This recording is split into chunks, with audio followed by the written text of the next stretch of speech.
Good evening, ladies and gentlemen, and welcome to another edition of Encrypted Connections. I am your host, Kyle, and I am so happy to be back. It was 2 weeks. I needed it.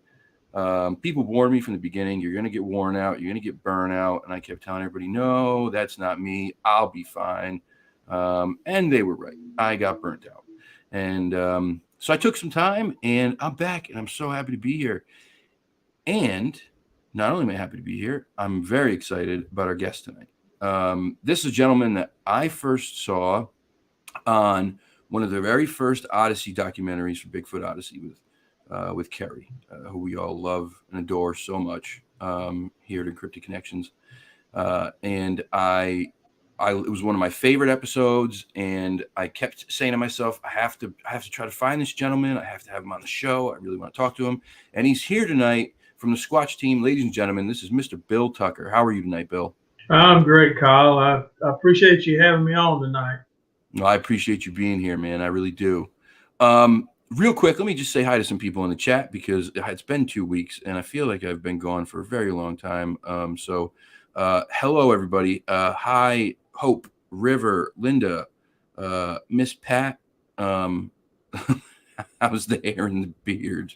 It's good. The hair and the beard is good. YouTube's bad. Hair and beard good. You guys are great. So anyway, Fresh, how you doing, buddy? I love you, man. You know that. Hiker X. Wow, good chat tonight. Becky, my goodness. Carson. All right. Sharon, right on. Welcome, guys. So let's start at the beginning, because this is your first time here. What was it that got you interested in this topic? Well, this all started, I guess, back in 2002, 2003, somewhere in there. My wife and I, we didn't know anything about Sasquatch, didn't know anything about a Bigfoot, or had no idea what it was.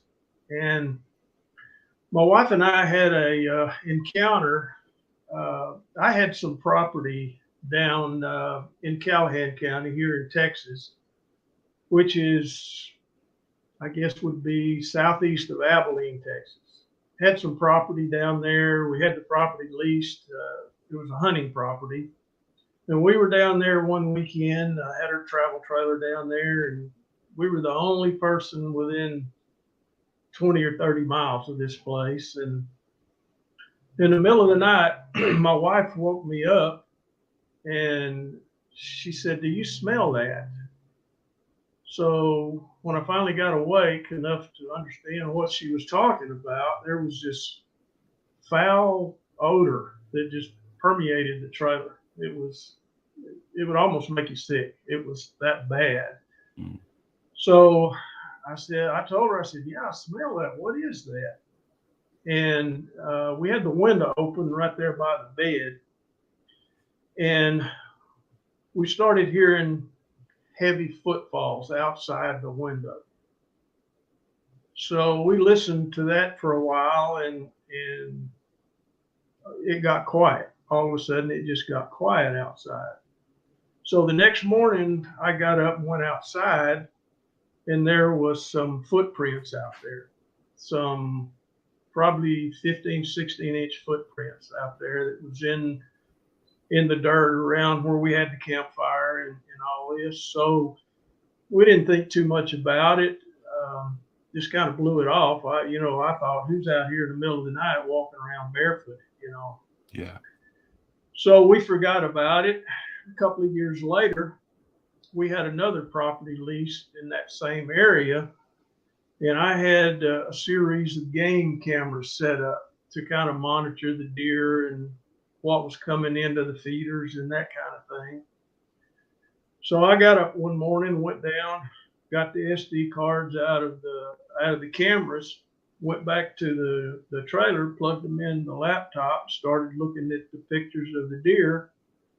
All of a sudden, I popped up one frame, and what appeared to be a juvenile Sasquatch was sitting there in front of the camera on his rear end, reaching and picking up that corn. And I called my wife in. I said, "You got to look at this. What is this?" Well, I showed it to several people, and I showed it to somebody. I don't remember who it was, but they said, that's a Bigfoot. That's a juvenile Bigfoot. That's exactly what that is.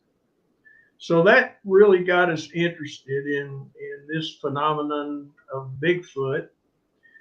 And we started doing a lot of research on the computer and getting as much information as we possibly could about this phenomenon. Well, we decided that we were going to go out and start doing our own research and start seeing for ourselves what's out there. Mm-hmm. What are all these people seeing, and what are all these people reporting? So we started traveling. We started actually researching over in East Texas. And for a while, we researched over there. We researched out in West Texas for a while. So I told my wife, I'm going to do some research on the computer, and I'm going to find out where the hot spots are, and we're going to travel there, and we're going to research those areas. Mm-hmm. So we went to, we went to Colorado, we went to New Mexico, we went to Missouri, we went to Tennessee, we went to Louisiana, and we'd spend a week or 10 days in these areas just researching for ourselves. And wow, quite frankly, it was an eye-opener for us. Mm. We had multiple interactions with these creatures in these different locations. We started going on. The BFRO offers these expeditions that you can go on. Mm-hmm. And so we went on several of those expeditions and really got interested in this subject of Bigfoot. And in researching on the computer, I saw a gentleman named Robert Dotson. I don't know how many of your listeners are familiar with Mr. Dotson, but he had some of the most amazing videos that I had ever seen. And I told my wife, I said, we got to meet this guy. I want to sit down and talk to this guy. Well, right after that, he had announced on his channel that he was going to have his own expedition where he was going to take a small number of people and take them out in his research area. And so I sent him a message, and he accepted us to go.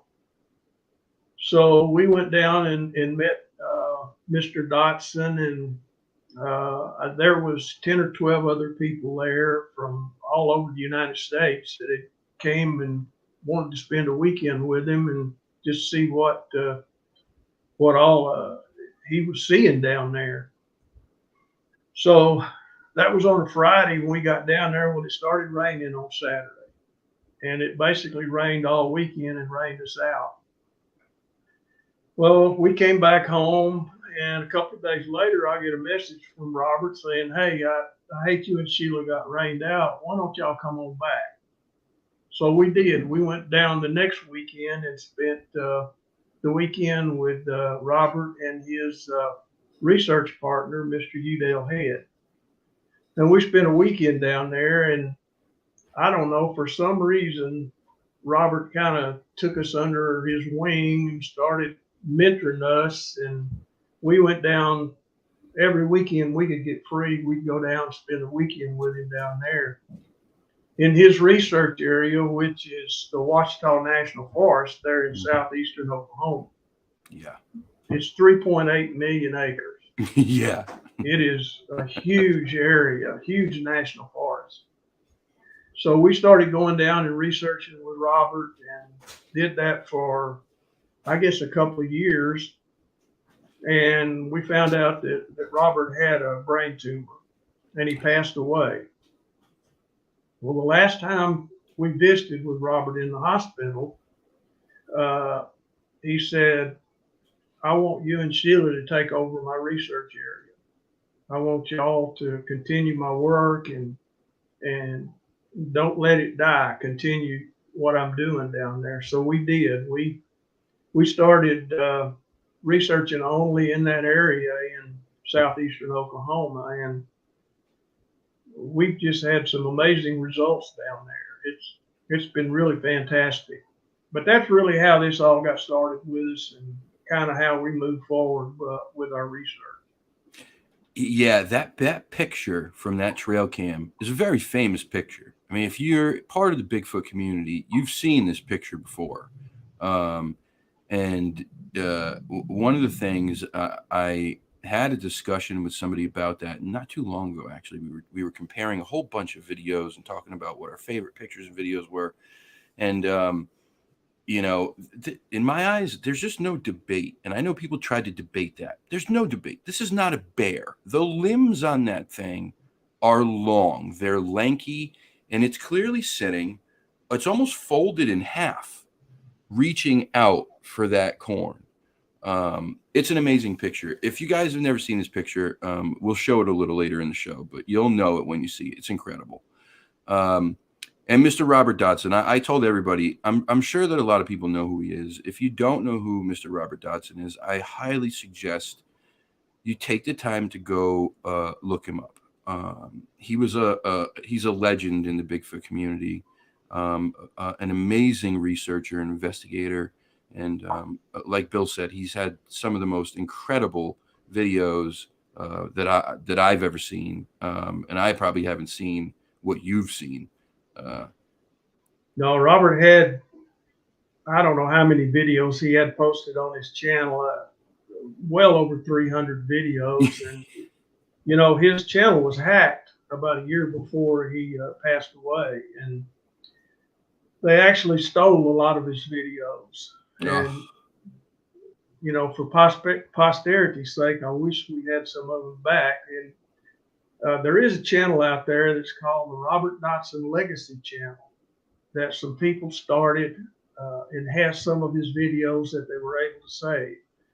But when I first time I went to Southeast Oklahoma and spent some time with Robert, I thought this is absolutely amazing. I mean, he would take us to some place. Now this is 3.8 million acres. It's a huge, huge area. And Robert would take us in some areas way back in that forest where the last people that were there were probably the Indians. I mean, just some very, very remote areas. And I mean, you would walk for hours just to get back into these areas. And just some amazing, amazing things that we saw. And I've always said, if you don't believe in Sasquatch, go down there and get in the middle of that forest, and it'll make a believer out of it. They are definitely there. Yeah, Oklahoma's a hot spot anyway. I mean, there's so many reports that come out of there year after year after year. It's just another one of those places that has such a great habitat for these creatures to thrive. So much cover. The weather is probably, for them, it's probably perfect. It's probably better for them there than it is, up north. I mean, who wants to live in the cold, even if you're covered with hair? Although it is cold there right now, right? Down south, right. It's even cold down there now. It is. But, there is so much. It is so remote. It's so hard to get to. Nobody bothers them back in there. Sure. There's so much food for them there with the deer population, the wild hog population.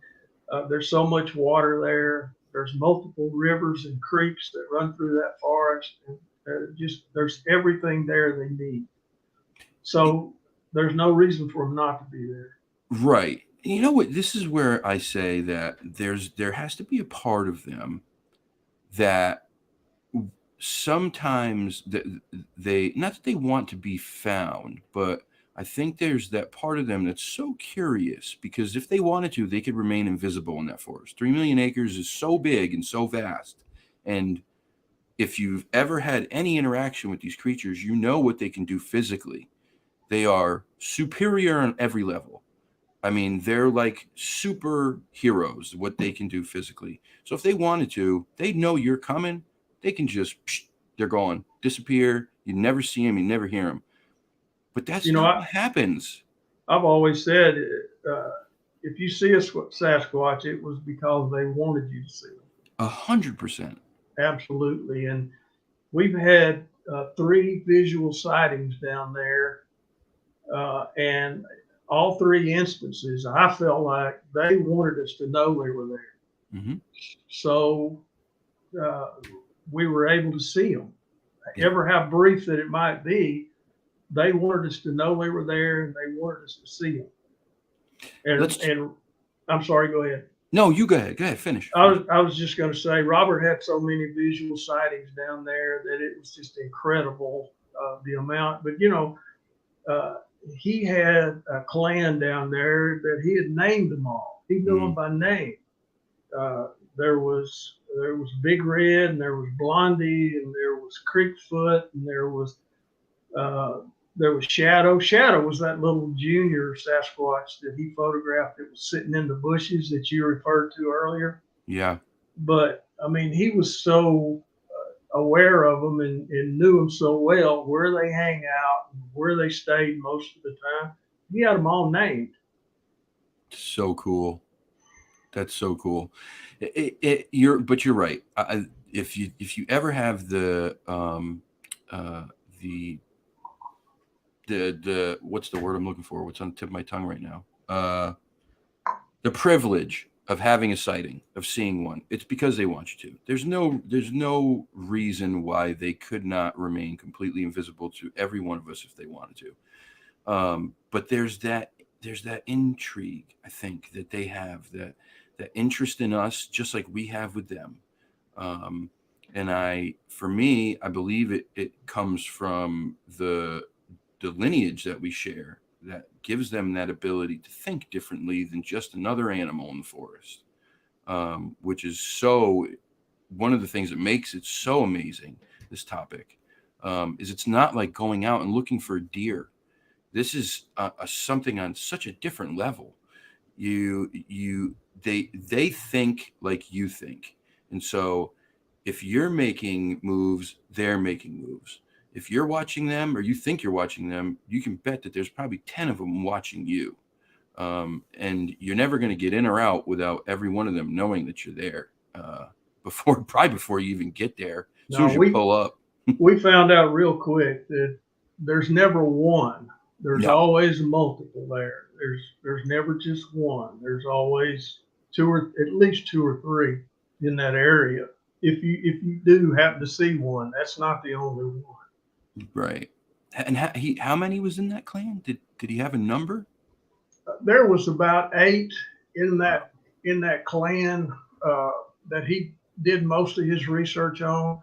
Now, in 3 million acres, I don't know how many total. Yeah. But the clan that he researched on, I think there was 7 or 8 in that bunch. There was an alpha male, and there was, I believe, 2, maybe 3 females. And then there was some subordinate males, and then I think there was maybe a junior or a couple of juniors. The one that he named Shadow was definitely a junior. And he watched this one grow over the years. Yeah. I think the first interaction he had with Shadow, he was maybe 4.5, 5 foot tall. And then when Robert passed away, he was over 6 foot tall.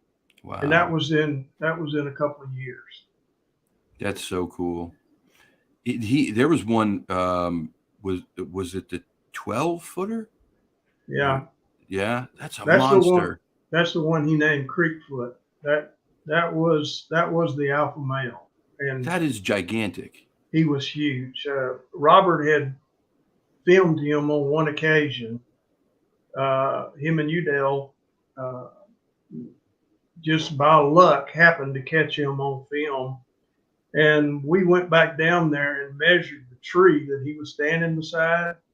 And the tree would, where his head was, in the fork of that tree, where the top of his head was about 11 foot 8 inches. So, this thing was huge. That is massive.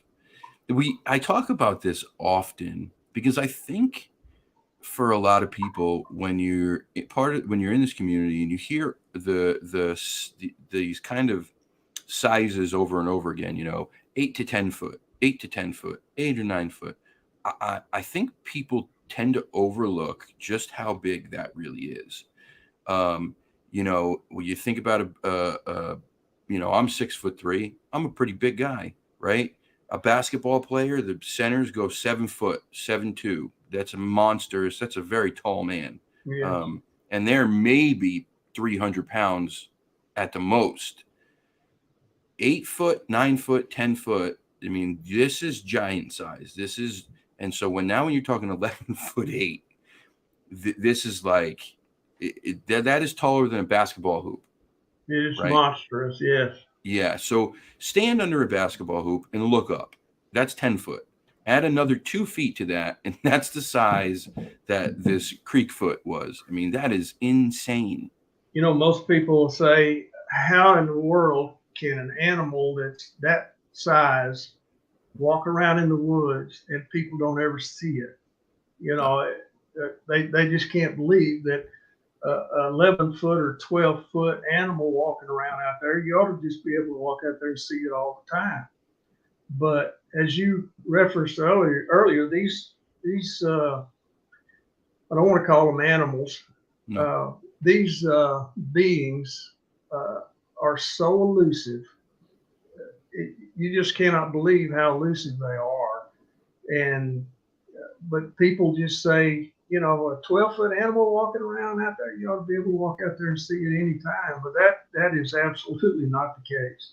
Yeah, it's not. And we don't know everything about them. We know so little about them. The only things we know are things that have been passed down through generations of Native Americans, stories and folklore, through people like yourself, and so many other people in this community who go out and do this boots on the ground research and investigating, and your interactions and experiences with them, and Mr. Dodson, and so many people like that. And then but when we get very lucky, we get audio evidence, video evidence. Sometimes super lucky, you get DNA. But that doesn't tell us the whole story. There is so much more to be learned about these beings. And we discuss this pretty frequently.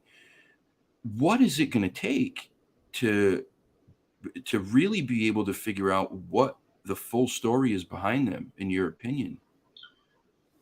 Well, there's a certain community of BFRO, or not BFRO, but Bigfoot researchers that say we're going to have a body.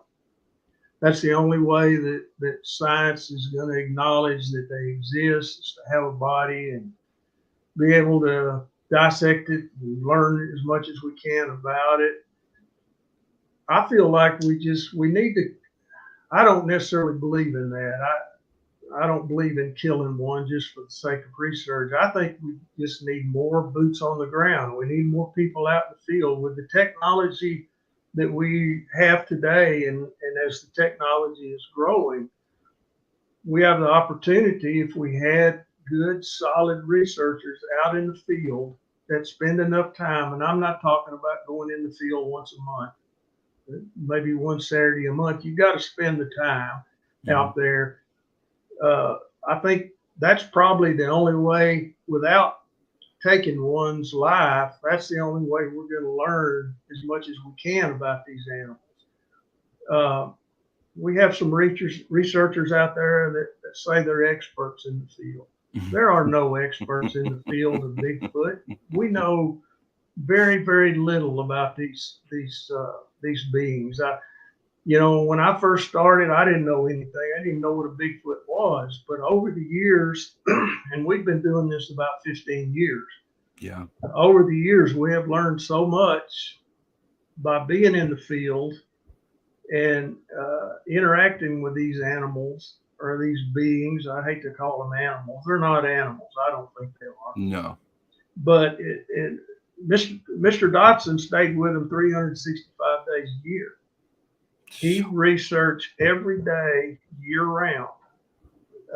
And that man has so much knowledge Yeah. about these beings that it was just amazing what he had learned. But again, he spent 365 days a year with them for 5 or 6 years. Yeah. I mean, he moved out there. He literally moved, took his travel trailer, moved out in the middle of that forest, set it up, and he lived with them.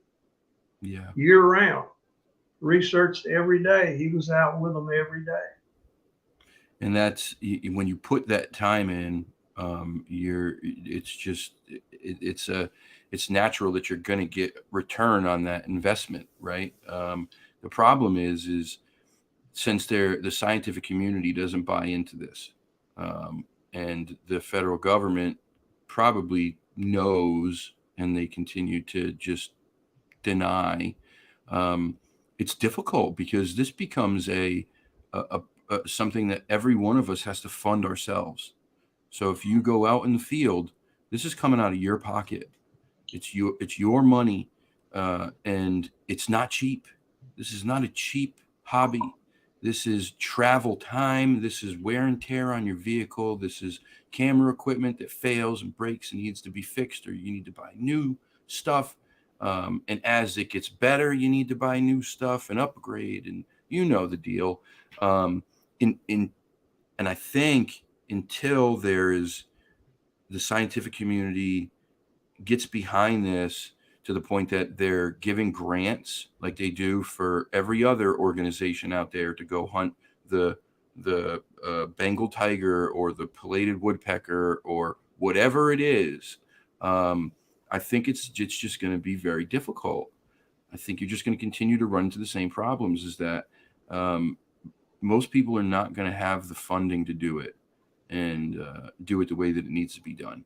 It is expensive to do this. We found out pretty quick, when we first started, especially doing the travel that we did. Yeah. It's very expensive. You're going to tie up a lot of money in camera equipment, like you said, parabolic equipment, all kind of night vision stuff. You're going to have all kinds of equipment that if you're going to try to do this right, that you're going to have to purchase. And it gets expensive. It really does. But I feel like that's the only way we're going to learn more, is by good, solid researchers that spend the time in the field that it's going to take to learn what we can about these beings. Yeah, I agree. 100%. I agree. It becomes it's once you have any sort of interaction, once you have that interaction, whether it's you hear your first howl, or you have them whooping at you from different directions, or they're throwing acorns at you, when you have the interaction, it's so hard to walk away from that. It's very difficult. It almost becomes an addiction. It because does. You're just pushing. You want to see more. You want to hear more. You want to find out more. You want to learn more. And it's always that what if. What if, this time, what if something else happens? What if this time one of them pops its head out and waves, But that's what makes it so fun, too. It is, and it gets in your blood. It really does. Sure does. The more you can learn, the more you want to learn.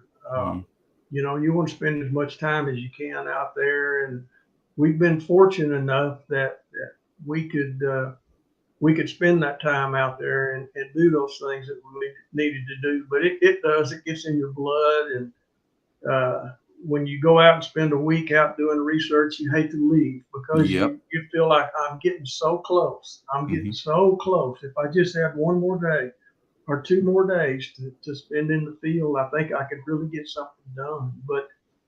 But we've been fortunate enough, excuse me, to have that time to be able to get out and we were extremely fortunate to meet Mr. Dotson and to share in his research and share in his area down there. And like I said earlier, we've had so many things go on and so many things happen down there that it was just unbelievable. And you find yourself not wanting to leave. You just want to stay and do it one more day.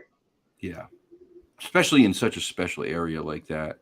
And it's not, the area is special, but also there's that connection that you had to Mr. Dodson, which makes it even more special. Which I was talking about earlier when I was early this morning when I was on my walk with my dog and promoting the show, and I just said, it's every researcher's dream to have somebody who's as respected as Mr. Dodson say, "I believe in you enough that I'm going to show you what I know, and then I'm also going to give you this area to research." I mean, what a gift that was.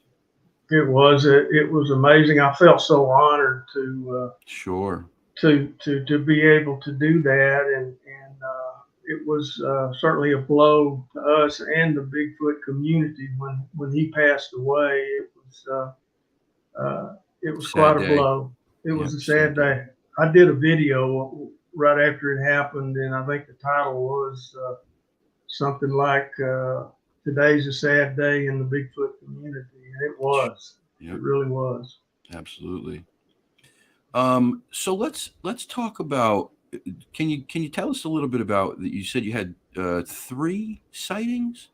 Tell us a little bit Yes. about those. Well, the first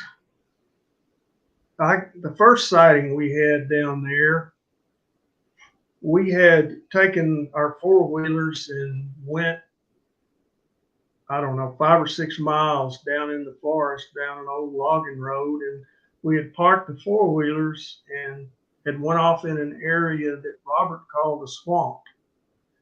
It was a low-lying area, a swampy area that rose up to a real high ridge, probably 200 foot to the top of the ridge, and then it fell off in this swampy area. Robert knew that they stayed there.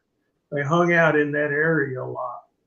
Robert had had several sightings down there, and Udell had had a couple of sightings down there.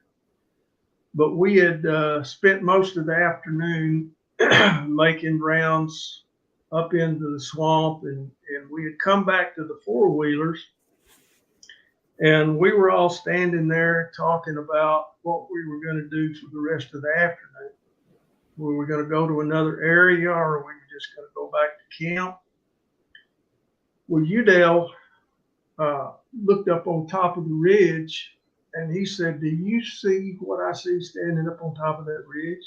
So, of course, everybody immediately looked up there, and there was this 7 foot, covered in hair, cone head, the conical head, standing there watching us. Well, at first I thought, well, that's a stump. That's not what I think it is. Well, about the time I said that, it squatted down. It went down. Well, I told I told the guys. My wife Sheila was with us, and I told them, I said, y'all get the cameras focused up there. I'm gonna go around and come up the ridge and flank it, and at least maybe y'all will get where it runs off or it stands up or well, I took my camera and went around a good ways, came back up the ridge and got where I thought was behind it. And I thought that maybe I'll get close enough to get it on camera. Hmm. Well, the guys down at the bottom of the ridge kept telling me that it was constantly watching them and turning its head and watching me. Watch them, and then it would watch me. I got about 70 yards from it, and when I did, it stood up and ran off down that ridge. And I mean, tearing brush all the way until it got plumb out of here and you couldn't hear it anymore. But that was the first, I guess, the first physical sighting that we had down there. The second one, uh, Udale, Robert's research partner, me and Sheila had went down to another area and was actually going to do a night excursion. This was maybe an hour before dark. Mm-hmm. When we got down there, I told the guys and my wife, I said, I'm going to do a tree knock and at least announce our presence. I didn't want to surprise something, at least Sure. announce our presence that we're here. When I did that tree knock, probably about 200 yards further down on this ridge we were on, it started screaming. I mean, it sounded like a death scream, just screaming as loud as it possibly could. Well, I told everybody, well, he's too lazy to get a stick and knock back. He's just going to scream at us. Well, we stayed there for a few minutes waiting to see what was going to happen. Well, we started noticing movement in the brush about 100 yards from us. And my wife had a pair of binoculars, and she was looking down the ridge from where we were, scanning that area with. Well, all of a sudden I heard her go like that. And I said, what is it? She said, there's one standing down there by that tree. Well, I grabbed the binoculars from her, got them focused down there, and there was these two trees, and there was a Sasquatch standing between those trees, and it was doing this. And it would lean over to one tree, and then it would lean over to the other tree, and then it would kind of hunker down, and then it would stand back up. Well, we're still seeing movement out in front of us, so we know there was at least two there. Well, this one eventually, before I could get the binoculars over to Udale, this one turned and walked off. And we never did see the one that was moving in the brush in front of us. I think that one was probably a distraction. Probably. And this one down here was just watching us, seeing what was going on up there. Well, it eventually got dark, and I told them, I said, I don't know if we need to go back down in there or not after dark. We know there's at least two down in this area. But that was the second one. The third one we had one run across the road in front of us on four-wheelers going back off down in the forest. There's no logging road that we would follow. And we had one run across the road in front of us. Looked like it was probably, I don't know, 6.5, 7 foot tall, but it was just a blur. People will say it was just a blur, just so quick and so fast. And people say, well, it was a bear. Well, it was a hawk. No, it was not. Once you see one of these things, if you see one again, you'll know what it is. Yeah. But that was the 3 sightings that we've had down there. Now, we've had interactions with them where they throw rocks at us. They throw sticks at us. They've screamed at us. I actually got one of the screams on a audio recorder. That was, I can play it for you here if you want to hear it. Sure. Would you like to hear it? I'd love to hear it. Let me see if I can pull it out. I hope this mic will pick it up.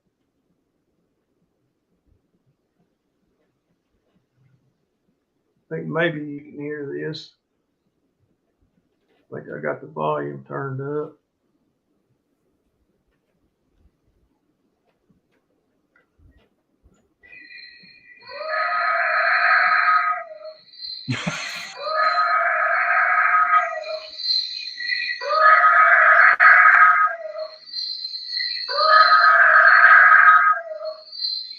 Can you hear that? Oh, yeah. Loud and clear. Wow. That one was about 2 o'clock in the morning, and we were in camp down in the forest. We were camped out down there, and I had put out an audio recorder and ran it all night. And about 2 o'clock in the morning, this thing starts screaming bloody murder. And it sounds like it was fairly close. I mean, within 100 yards of where we were camped at. And of course, we started listening, and way off in the distance, you could hear another one doing the same thing. So we were assuming they were communicating with each other.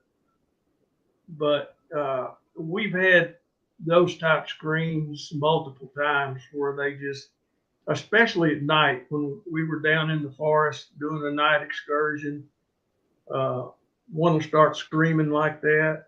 You talk about make the hair stand up on the back of your neck. Yeah.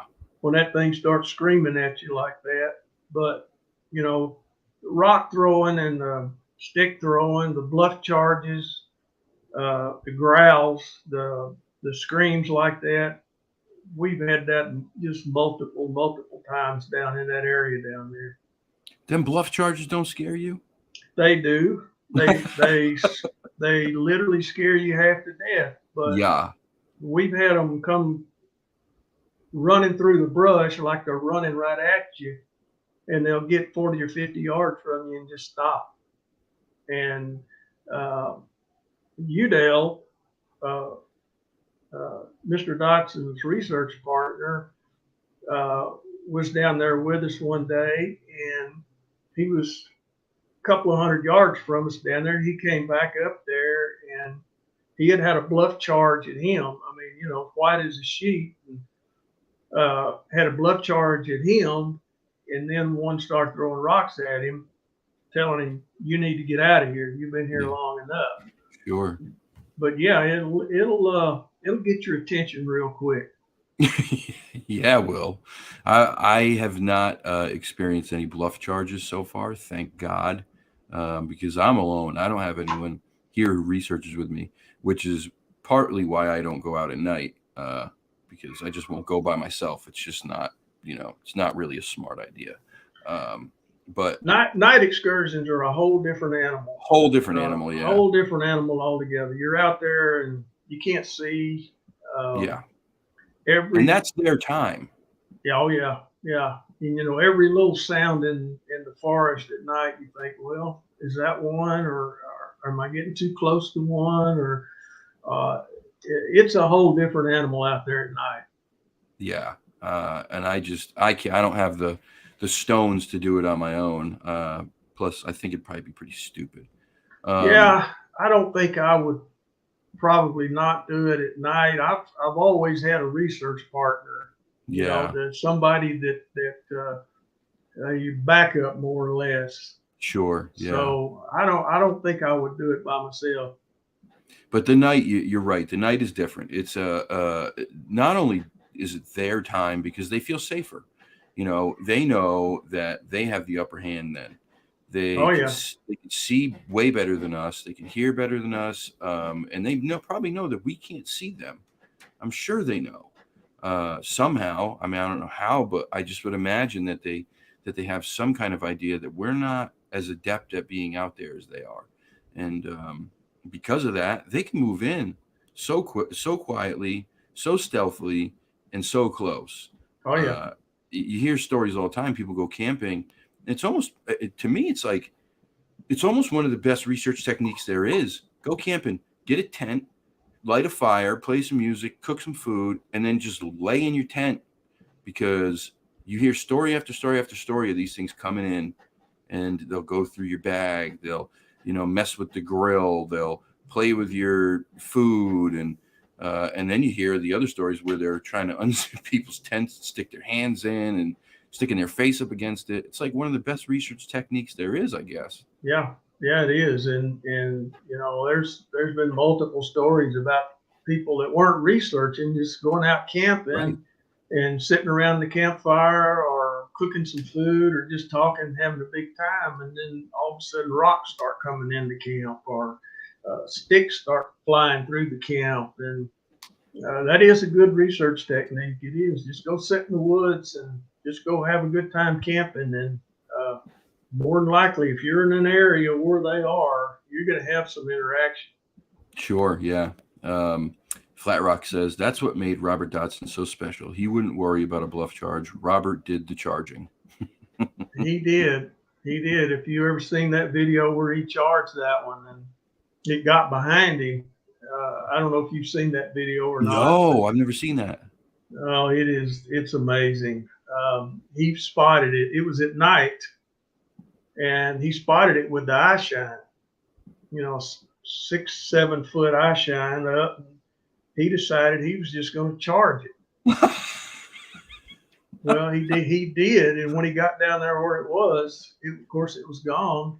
And he shined his light around, and he turned around, and the thing was standing behind him. Oh, he man. took off running and ran back to where he was camped at. But nobody else I know would have done that but Robert Dodson. No, that takes some special cojones.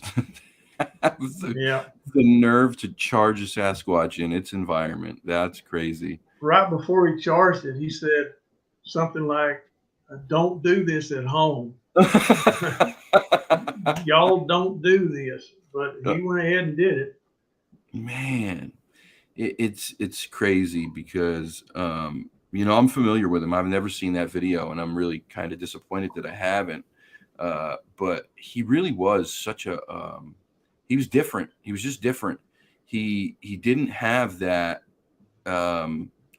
that trepidation, I think, that a lot of people do. He was so passionate and dedicated about it that he just was like, hey, whatever, like I'm going to do whatever it takes to figure this stuff out. And I think part of that too, though, is kind of what you alluded to earlier. When you're there 365 days a year, at some point there has to come a comfortability level with them, where, like you said, he understood what they were doing, where they were, what their habits and behaviors were.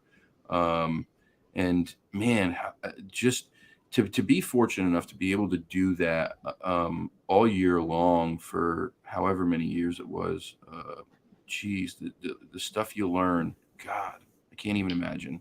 He had become comfortable with them, I feel like, and with having them named, and he felt like that. I don't feel like Robert thought that he was ever in any danger. Now, he carried a weapon with him. Sure. When he was out in the field, he always had a weapon with him, but he always told me, he said, that's more for the hog than it is for a Sasquatch. He said, I'm not worried about them, but these wild hogs out here will hurt you. So he had become comfortable with them, and I think he knew that he was never in really any danger with them. But it was amazing the amount of knowledge that he had gained by being out there with them and basically living with them 365 days a year round. But he had reached an area where he felt extremely comfortable with them. Do you think there comes a point where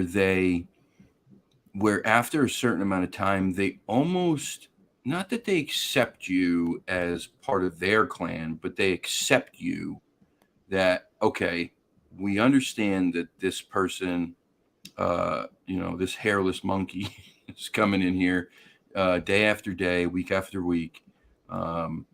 And I know with everybody it's different. Some people gift and some people don't. But do you think it ever gets to a point where they just are kind of like, okay, we have a relationship now? Do you think they think that way? I think that was the case with Robert. I think they knew that he wasn't going to hurt them. Mm-hmm. That he had interacted with them so much that they knew that he really wasn't a danger. And I don't know so much as they accepted him, but they knew that he wasn't a danger to them. And he wasn't going to come out there and try to shoot one or anything like that. So I think that they knew that. So in their own way, I think they did kind of accept him because he was there so much. Yeah. I mean, it's kind of like when you hear about people who have this activity ongoing on their own property, right? They have them in the woods surrounding their house, and they're coming up to the house, knocking on the windows, knocking on the doors. They're taking food and watching the kids play in the yard. There has to be at least some point where they understand that, you know, these people are no danger to us. Otherwise, I don't think they put themselves in a position where they even get close to you. The second, I think that they understand what guns are. Number one, I mean, you hear it over and over and over. People pull out a gun and these things take off, or they get pissed. Yeah, they get angry real quick. but I think you're right. They know what that is, and we're always armed when we go into the field. But you know, I carry a sidearm, and it's usually covered. I'm, you know, again, it's not necessarily for a Sasquatch, but there's a lot of things out in the woods that can hurt you. Absolutely. You know, with snakes and wild hogs, we have a tremendous amount of wild hogs here in Texas, and you know, they're a dangerous animal. And in that part of southeastern Oklahoma, there's a large bear population. So, in carrying a firearm, it was more for self-protection from that kind of thing rather than a Sasquatch. I agree. You mentioned people that have places where they come up around the house and knock on the house. And in 2019, my wife and I bought a section of land up there that was near the Ouachita National Forest because we wanted to have not only a place that we could research on ourselves, but it was very close proximity to Robert's research area. It had a cabin on it, so we stayed quite a bit up there in that cabin. And we had a lot of instances where they like to throw rocks and hit the back of that cabin. And, you know, they would do that all the time out there. On that property that we owned, I don't think that a clan stayed there. I don't think that they lived there, but I think they used that area for hunting a lot because there was a tremendous deer population. There was wild hogs, all kinds of food in that area. And I think they utilized that area for hunting. And, you know, we found multiple tracks at different times. And we had a lot of things go on out there that there's no doubt in my mind what it was. But it almost seemed like that they wanted to just mess with you. They'd throw rocks and hit the back of the cabin, and we'd go outside and, you know, I think they wanted to just see how you would respond. Yeah. You know, but we had quite a bit of that going on out there in our cabin there in southeastern Oklahoma, and we find multiple tracks, and you know, I casted several tracks that there around our cabin. I've got one of them right here somewhere. This is the largest one I ever cast. Oh boy. Now I'm not an expert caster, okay? Yeah, neither am I. I don't even know if you can see this or not. Okay, so it looks like I'm looking at, holy mother of pearl. You see this big toe? This big toe on, I can't get the camera straight now. This big toe here. How it kind of flares out with the other toes. Wow. It's 18 inches long and about 6 inches wide. It's so big I can't get the whole thing in the camera. That's insane. This one was about 40 yards from our cabin. Wow. 18 inches long. It's 18 inches long and about 6 inches wide. So, what the heck? 18 inches long? I mean, how tall do you think that would be? 9, 10 foot? I think maybe 8 foot. I'm thinking maybe 8 foot. Wow. 18 inches is huge. That's huge. That's massive. Look at the size of this thing. Look at the It size is. of the toes. The toes are like potatoes. Yeah, this big toe here, you can see the other toes here, and I'm not an expert caster by any means, but the big toe kind of flares out to one side. Yeah, And I don't know if that was maybe an injury or genetic or whatever, but again, this one was 40 yards from the cabin. that's insane. So obviously they hang around that cabin. I talk about it. I joke. Last week, I go out every weekend in the woods and I do live streams from usually the same spot, but I go to different places depending.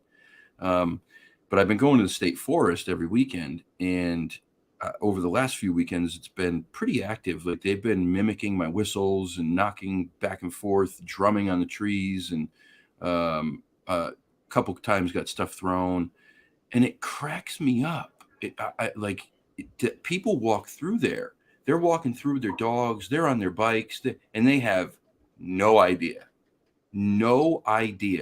that there's a giant family of hairy hominids that are hiding It's off right there. it's Yeah. right there. I mean, literally just yards away, and they have no clue. And people go, "Hey, what are you doing?" Because I'm standing there with cameras and parabolic dishes, and and I'm going, "You're gonna think I'm crazy if I tell you." And then they want to know, and I say, "I'm looking for Sasquatch." And then they're like, it's just bears, and it's like, yeah, all right, well, they're right over that ridge right there, so it just Yeah, I cracks know. me up. I know. You'd be surprised at where they actually are. I That mean, that's the thing I've learned the most. I think that surprised me the most over the last few years is learning that they don't just stay in like the biggest, deepest forests. They will come into the suburbs. They'll I found structures uh, on the sides of the highway, like literally right inside the tree line on the sides of the highway that are clearly structures that these beings make. This is not any person who's driving down this desolate road. Well, I mean, it's a highway, but it's still in the middle of like nowhere, surrounded right. by woods, hopping out of their car and going to make you know, a blind or a big giant asterisks in a tree. This is not being done by people. Um, No. it's just crazy. It's really crazy. Um, uh, your wife had a pretty crazy sighting too of Big Red, right? Is that the one that she saw? Um, well, the sighting that we had, the one I was telling you about, where she first saw it through the binoculars, Oh, is that the one? that was Big Red. Yeah, Okay, okay, that's the one Robert had named Big Red. It was a kind of an auburn color. It wasn't yeah. black. It wasn't brown. It was kind of a reddish auburn color, kind of reddish brown color. That's the one Robert had named Big Red, and it was, I don't know, 7.5 foot tall, maybe, just guesstimating by where it was standing by that tree. Uh, Probably 7.5, maybe 8 foot tall. Still big, still Yeah, big, still huge. still Yeah, huge. Yeah, and the other thing about it too is it's not just the height. Some of these things are built so wide, so thick front to back. I mean, the muscle density and the bone structure is just something that you can't comprehend. It's on a totally different level. I mean, we don't come anywhere near what these things look like. When you look at like there's a wrestler by the name of the Big Show. He's like 7'2". He weighs 460 pounds, and this guy's a giant. He's so big, but that's nothing. That's no, like half the size of some of these things. 450 pounds. I mean, some of them are going 900 pounds easy, I'm sure.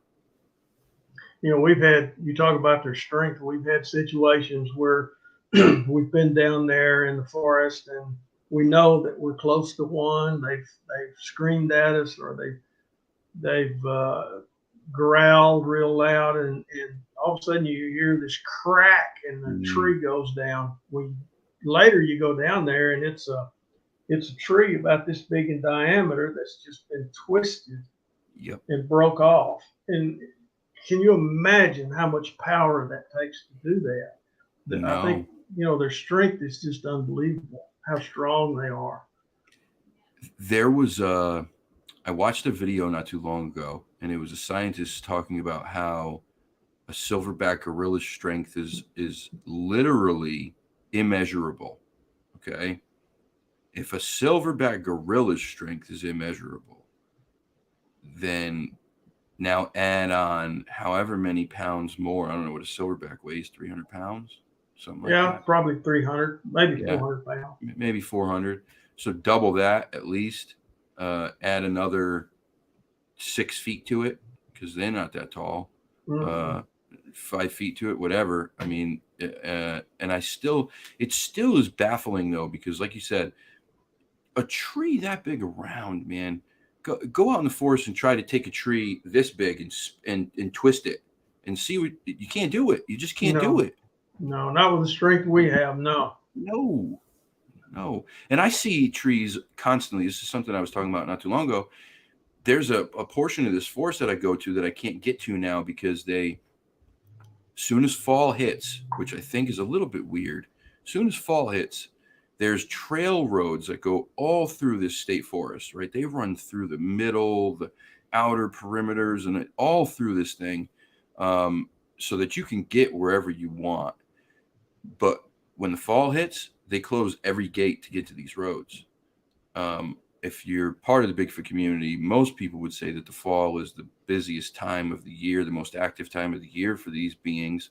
I did find it a little bit weird, but maybe that's just me being a conspiracy theorist. But anyway, there's an area out there where as soon as we got to it, it was at 9 foot tall, between 9 and 10 foot tall, all these trees spaced out almost exactly the same, all pointing the same direction, every one of them bent over and twisted 360 degrees, every one of them, for like, I don't even know how far it was. We walked for 45 minutes and they were spaced out like every 20 or 30 yards for this whole 45-minute walk.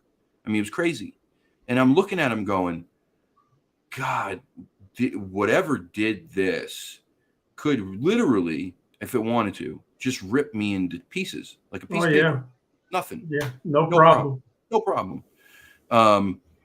And that makes me think about the whole point that, like, I don't believe that they're inherently dangerous creatures, because if they were, they could do whatever they wanted to any one of us at any given time. Well, you hear a lot more people found in the forest that's, like you say, torn into pieces. I agree with you. I don't think they're a dangerous creature. I've been in the woods enough and around them enough that, if they were, I wouldn't be here right now. Right. Now we've had a couple of situations. We were up near Falk, Arkansas. I don't know if you're familiar with Falk, Arkansas, but Sure. it's famous for Legend of Boggy Creek. Absolutely. But we were up in that area doing a night excursion, and we had heard some whoop calls and heard some low guttural growls, and I knew that they didn't want us in that area. And then same type of situation. Now it's pitch black at night. All we had was like a flashlight, and all of a sudden you hear this big crack, twisting, crack, crunch. Pow! A tree falls over about 50 yards from us. Well, I told my wife. My wife was with me that night. It was just me and her, and I told her, I said, we need to start packing up our stuff because they don't want us here. Mm-hmm. They want us to go. So I just started calmly talking to them. Like, I know you don't want us here, and we're going to leave. We're getting our stuff all packed up, and we're going to leave. So we packed our stuff up and got out of there. When we got up to the main trail, I heard a real loud whoop call from down in that area. And then on the other side of the trail, I heard the same thing, a real loud whoop call. And my assumption was they're telling each other, okay, they're leaving. Mm-hmm. But it was extremely obvious to me that it didn't want us there, and it was letting us know it didn't want us there. Now, if it wanted to, I mean, it could took us both out very easily. Yeah. But I really don't think, unless there's a female with a young one, I don't really think that they're dangerous animals. Now, any female with a young one's going to protect their young, and I would not want him to be in a situation where somehow you got one cornered with a young one. Yeah, no way. That wouldn't be a good situation, because even though I don't feel like they're a dangerous animal, they're going to do everything they need to do to protect that young one. You and I may not be dangerous people inherently, but if someone came between you and your child, or me and my child, we could become very dangerous very quickly. Absolutely. Yeah, so I get it. And that goes for any animal. I mean, you know, they tell you all the time, if you see a mother bear with her cubs, go the other way. Turn around, go the other way. We have black bears here. Most of the time they're if they see you, they're turning tail. They're leaving. They don't want anything to do with you. But that instance, it's different. It's that parenting, that instinct kicks in. And I think you're 100% right. I would not want to be the guy or the girl who is in between mom and the baby, or dad and the babies. Probably be even worse. But yeah, pretty crazy. What was I going to ask you? Gosh, the CTE kills me. What the heck? That was my phone going off. Actually, you know what I'm going to do right now? I'm going to pull up some of these pictures and videos that you sent, and we can talk about those. You've been here for already over an hour, so we'll Sure. get these pictures in, and then we'll get you out of here, man. But these are some great stuff. I wish I could have sent you more. Like I told you, I've got 15 years worth of collections of videos and pictures, and I've kind of stored them in a room here at the house, and my wife has designated the Bigfoot room, and that's where I keep all of them. And I sent you just a very few of the thousands that I have. I wish I could have sent you more. That's all right. Don't worry about it. Listen, you can always come back on the show, man, anytime. I'd love to have you back on again. Let me get these pulled up here real quick, because you had posted something on Facebook recently, and a video that you took, and you sent me that video, and I think it's really pretty incredible. Once you see the spacing on the eyes on this thing, it's nuts. It's nuts. I saw it. I looked at it immediately, and I went, yeah, that's not a person at all. Where are they? You're talking about the one that was behind the deer feeder in the brush and stood up and was moving around, and yeah, that one turned around and walked off. Yep, that one. You know, that was purely by accident. I had a game camera set up on that deer feeder, monitoring the deer as they come in, and just happened to catch that one on that game camera. It was purely by accident, but you're right, it was an amazing video. Yeah, it's a really really awesome video. What is going on with this today? Nothing wants to work right today, apparently.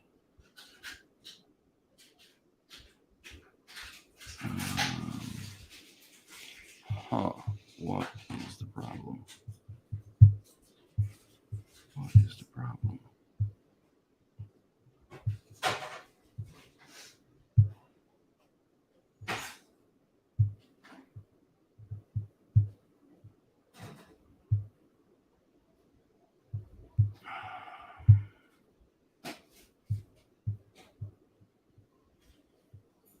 I'm so confused as to what is going on right now.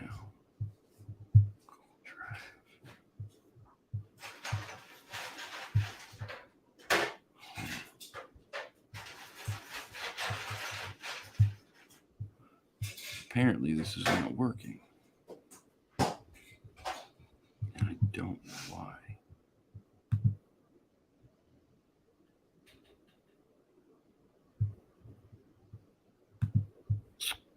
That video is also posted out there on my YouTube channel.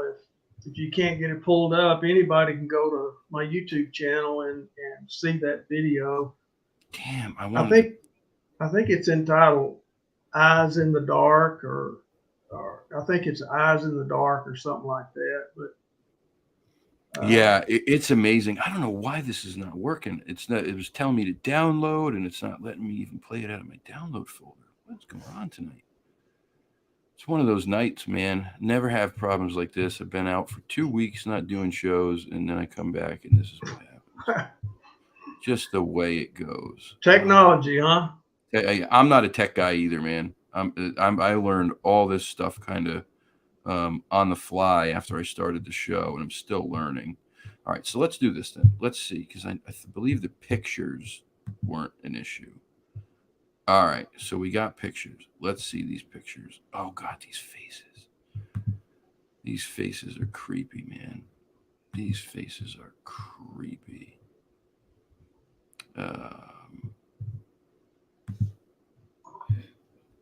Look at this thing. Gugh. That's scary. That's scary. You know, there's a story behind that one, and there was another one with this one that looked so human that it was just crazy. But me and Robert and Udale were down in the forest doing some research, and we came across these what looked just like graves. There were two of them spaced apart. They were about 8 foot long and about 5 foot wide, and they had rock markers stacked up on the end of them. And we were standing there talking about, you know, are these Bigfoot graves? Do they bury their dead? Is that what this is? Yeah. And Udale had his parabolic mic on, and he told me, he said, turn around and film back behind you.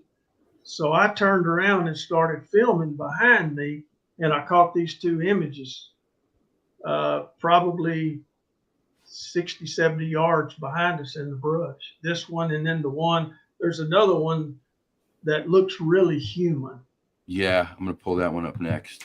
But yeah, that one that was creepy. So we knew that they were watching us while we were standing there talking about these, what appeared to be graves.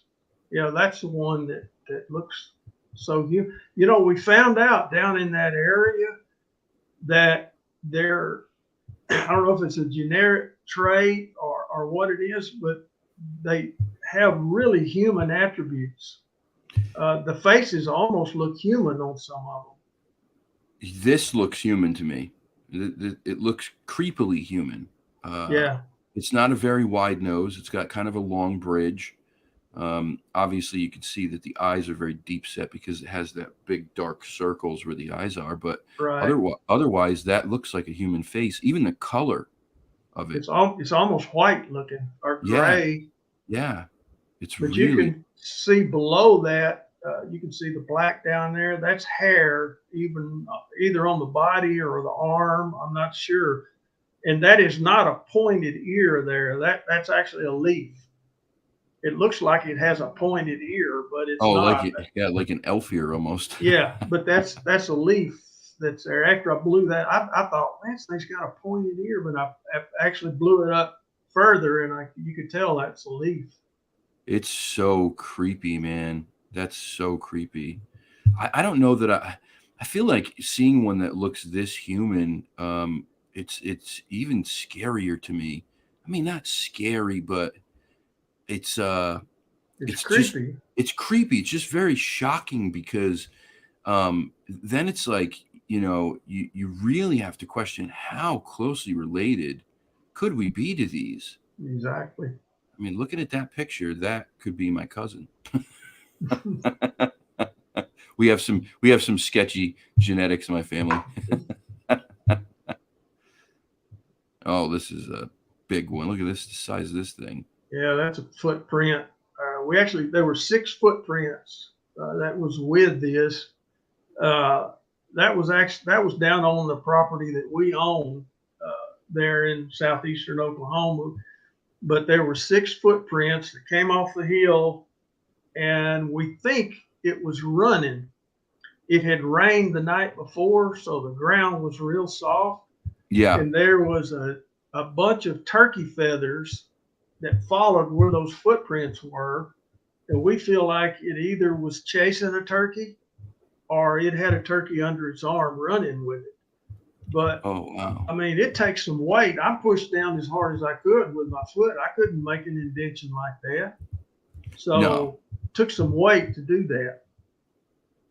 Yeah, that's the other thing. I think one of the things that you just can't mimic certain things, right? When people try to hoax footprints, the depth, because of the density of these things, the weight, you just can't do it. Even the couple that I've found, I've only found a couple. I tried to jump up and down. I weigh 300 pounds, man. I'm 6'3". I tried to jump up and down, tried to stomp my foot. Nothing. I made nothing. No indent, nothing. And these things were half inch deep in the Yeah. ground, in the substrate. That ground was soft. Like I said, it had rained the night before this, but I couldn't make an indentation like that jumping up and down. So, No. but there were a series of 6 footprints that came off of that hill. I believe it was running because the stride was probably 4 foot apart. So it was either walking real fast or it was running. And the turkey feathers, we couldn't determine exactly what that was. Like I said, it was either chasing a turkey or it had caught one and it had it under its arm running with it. So Amazing. Flat Rock says these are the pictures that deniers say don't exist. Clear pics of a Sasquatch. Amen. 100%. 100%. I wish I could pull those videos up because I want you guys to see those videos. I don't know what's going on, but you got to go over to Bill's channel, the Squatch Team, and look at these videos. Watch the videos. They're great videos. And that one, the newest one, like you said, the eyes in the dark. It's this. They're two giant eyes. These things are huge. You can tell just from the distance the camera is from them, and then how far apart they're spaced. And this thing is bobbing and weaving behind these bushes. And you said you measured the bushes, right? They were 8 feet. They were 8 feet tall to the top of those bushes where that thing was standing behind. And that thing's head was at least a foot taller, at least from my view. When it stood up, like you said, it was crouched down, kind of bobbing and weaving, and then it stood up, and it was probably maybe a foot above those bushes, and then it turned and walked away, behind the bushes and walked away. So crazy. Linda wants me to ask you: have you ever seen any Bigfoots cloaking or any orbs?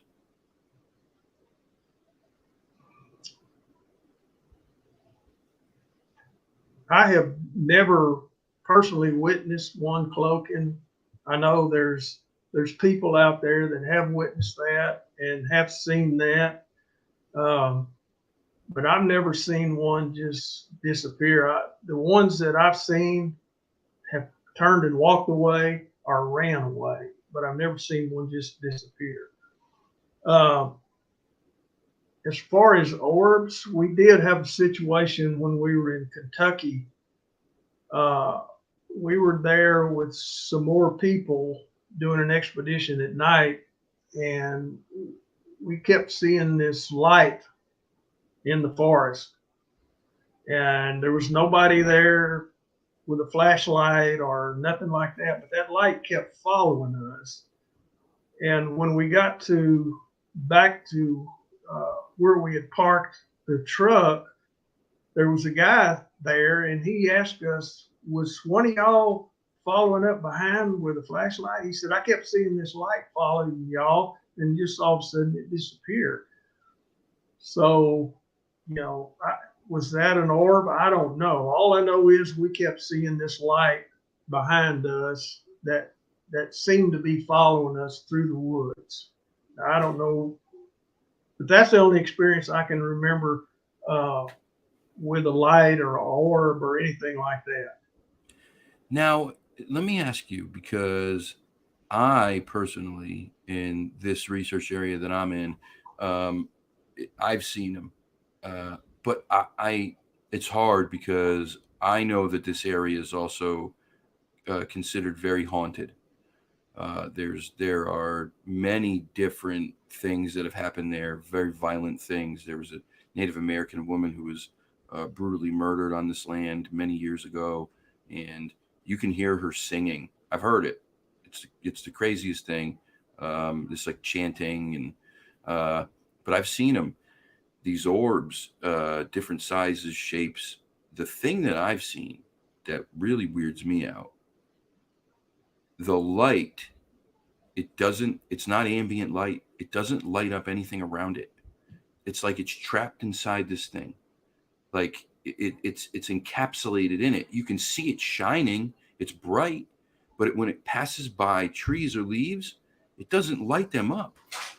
That makes no sense. Like, That's weird.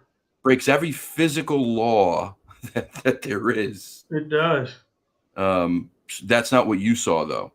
No, that's not what we saw. What we saw was a light, a pretty bright light that was, it seemed to be behind us, paralleling us through the woods. Now, was somebody out there that we didn't know about? Maybe, I don't know, maybe a hunter at night or something. I don't know. But a guy that was across the lake from where we were saw it and asked us, was one of y'all 300 yards behind the group with a light? And it wasn't like a flashlight where the beam extended. It was just like a bright light that was out in the woods, paralleling us behind us. It seemed to be following us, and then all of a sudden it just disappeared. He didn't see it anymore. Now, what that was, I don't know, but that's the only experience I can remember seeing anything like that in the woods. Yeah, it's just strange, man. It's just strange. There's a lot of things that people have experiences with in areas where they're going to do Sasquatch research. You hear about the orbs. A lot of times people catch EVPs, even electronic voice phenomenon, on voice recorders that you don't hear when you're there, but when you scrub through it later, you hear these things. And who knows? I mean, I don't know. I don't know the answers. I don't know if it could be attributed to them. I don't know if it has something to do with spirits or what, but I personally believe that somehow all of this stuff is connected energetically. I think that the paranormal is connected to the Sasquatch, is connected to maybe the orbs, and even as far as the UFOs. I think there's something that connects all of it. I'm not saying that the Bigfoots come out of UFOs. I'm not saying orbs come from aliens' hands I just think that there's something that connects all of it, because there's so many similarities that you hear from people's experiences and encounters with each different one of these things. And they kind of, they cross over. So I just think there's something to that. I mean, what do you think? My experience has been, with all the years that I've done research, I know for a fact, these are living, breathing, bleeding beings. Mm-hmm. They're not, my opinion is they're not something that comes from another planet. I think they've been here thousands and thousands of years. I agree. They're living, breathing, bleeding beings. Could all that be connected? Of course it could. We don't know. We know so little about these beings that we basically know nothing about. Now, in my research, I feel like that we've got a good understanding about their diet, what they eat, what they need. They need water just like we do as humans. They've got to have water. They need some type of shelter. You know, when the weather gets bad and cold, they need some type of shelter they can get under or get in to protect them. I believe that in the summertime here in Texas, it gets very hot. In Texas, in Oklahoma, it gets very hot. I believe they shed, and I say that because we have caught some on both pictures and film where in the summertime where they don't have near as much hair on them as they do in the wintertime. So I feel like in the summertime they shed some of that hair because it's so hot. I think they spend a lot of time, and we have noted this in our expeditions and in our journals. We've noted this that in the hot summertime they seem to stay more around the creeks and the rivers, and I think they do that because they get in the water when it gets so hot. Uh, there's a couple of big spring-fed creeks down in our research area that year-round that water's pretty cold because it comes out of a spring, comes out of the ground.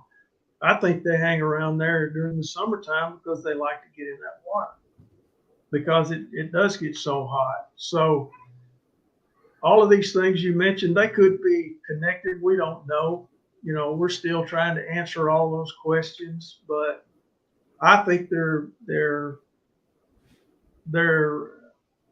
a living, breathing being, just like we are. That's been here thousands of years and probably be here thousands of years after we're all gone. Who knows? They've survived pretty well. Yeah, they have. Yeah, they've adapted to their environment perfectly, absolutely perfectly. Again, I don't know. I have theories, I have thoughts, ideas, but I don't know. I'm not an expert. I'll never claim to be. And, there is no experts in there the is no Bigfoot experts. community. That's No. right. So And it's refreshing to hear someone say that. there's a couple of researchers out there that'll tell you they're an expert. Yeah. There are no experts. Trust me. You can't be. You can't. No. You literally can't be unless you have one of these things living in your shed. You can go out and hang out with and have coffee with, which is an ongoing joke on this channel that we do have one in the backyard. His name's Nigel. Nigel. Yeah. His name's Nigel. He lives in the shed. We have coffee every morning. He's very grumpy. You mind if I come up there and take a few pictures? Come on up. If he'll let you. He's very grumpy. Very grumpy. Yeah, he's very moody. I mean, I would be too if I was, 9 foot tall, 1,000 pounds, and sleeping on a twin bed. Yeah, I would too. Well, listen, your link is in the description. I hope everybody goes over and subs to your channel. You have great content. I've been subbed for a number of years, and I've watched quite a few. I mean, many of your videos, and I've watched many of them over and over again. I think you guys do amazing work, and you've been so kind and so generous and so nice. And this has been a pleasure for me. It really has. And I really appreciate you coming on the show. I'd love to have you back again another time. We'll get some more videos and stuff and get that thing squared away so that we can show them. And I don't look like an amateur. Well, I appreciate you inviting me on. I love sharing my experiences and talking to people about Sasquatch and relating to them what I found out or what I know or what I've seen. I love doing that, and I'll be glad to come on your show anytime. When you go out to the channel, be sure and watch that video that's entitled 3 Sasquatch Filmed in Southeast Oklahoma. Yes. I was going to say that because that was the other video that we had here. Amazing. That there are 3 of these things in the bush. One is down low. I think there's 2 down low, right? And then there's one. There's one down low. There's one up high, and then there's one that has his hand wrapped around that leaning tree. Yep. And he leans out, shows his teeth, leans back in, and all this time his fingers are moving on that tree. So crazy. That was a special video. Yeah, that is really an amazing video. If you have not seen it, please go watch it because it really is something special. once again, thank you so much, Bill. Oh, real quick, I have to, because before I forget this, Strangeland, I was seeing your messages, your comments on here about the cats. I do the same thing, dude. There's cats out here that I care for, that people just don't care for. I have heating pads here that I'm not using right now. If you need them, let me know and I'll send them to you, that you can use them for your cat houses if it's really cold there. Because right now I'm not using them. I got heaters, I got extra heating pads, and so we're good here. So if you want them, you can have them, buddy. And I appreciate what you're doing there. Thank you. But thank you again so much. It's been a pleasure, and we'll stay in contact. We'll have you back on soon. Oh, thank you so much, Kyle. I really appreciate you inviting me on. And anytime if we get some really good stuff, I'll call you and let you know. We'll get back on the channel. Sounds great. Thank you, guys. I'll be back next week on Thursday and Friday, 7:30 Thursday with Miss Lauren Smith again. She's going to come back on and discuss her experiences and encounters in the woods, and then with the She Squatchers on Friday at 7 p.m. So please don't miss those. And obviously, every weekend I'm out in the woods live, and you guys are welcome to come along. I love you all. Have a great night and take care. Goodbye.